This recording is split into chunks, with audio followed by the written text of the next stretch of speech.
Assalamualaikum warahmatullahi wabarakatuh. Perkenalkan, saya Abdul Ghafur, NIM 20111050100006.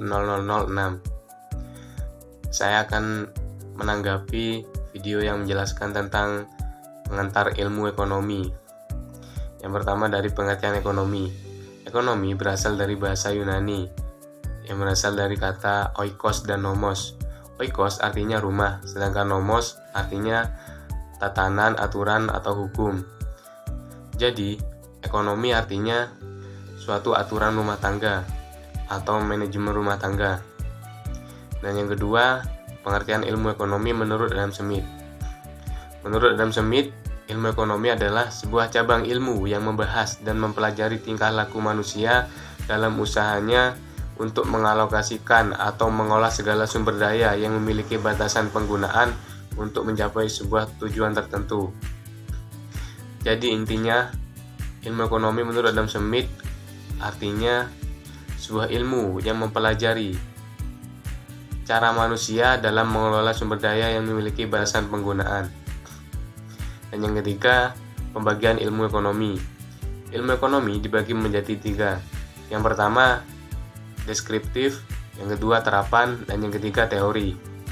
Deskriptif artinya kajian yang memaparkan secara apa adanya tentang kehidupan ekonomi suatu daerah atau negara pada suatu masa tertentu. Sedangkan terapan adalah cabang ilmu ekonomi yang membahas secara khusus tentang penerapan teori ekonomi dalam suatu rumah tangga produksi. Yang ketiga, teori. Teori adalah ilmu ekonomi yang membahas gejala-gejala yang timbul sebagai akibat perbuatan manusia dalam usahanya meningkatkan kesejahteraan masyarakat.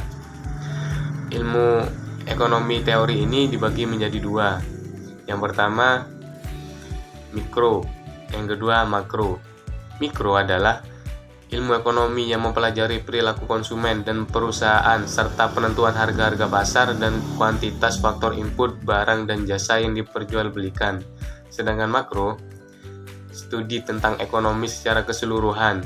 Ekonomi makro menjelaskan perubahan yang mempengaruhi banyak masyarakat, perusahaan, pasar.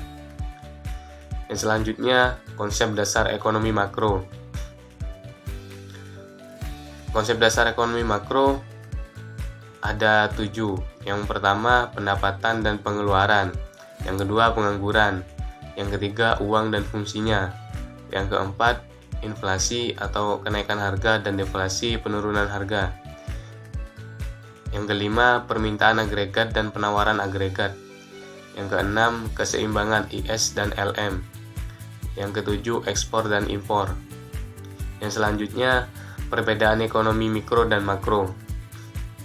Kalau mikro cakupannya lebih kecil, misalnya lingkup desa, kecamatan, dan kabupaten. Kalau makro cakupannya lebih luas, yakni dalam lingkup negara. Misalnya membahas perekonomian yang ada di negara A. Mungkin hanya itu yang dapat saya sampaikan, kurang lebihnya mohon maaf. Saya akhiri, wallahul muwaffiq ila aqwamit thoriq. Wassalamualaikum warahmatullahi wabarakatuh.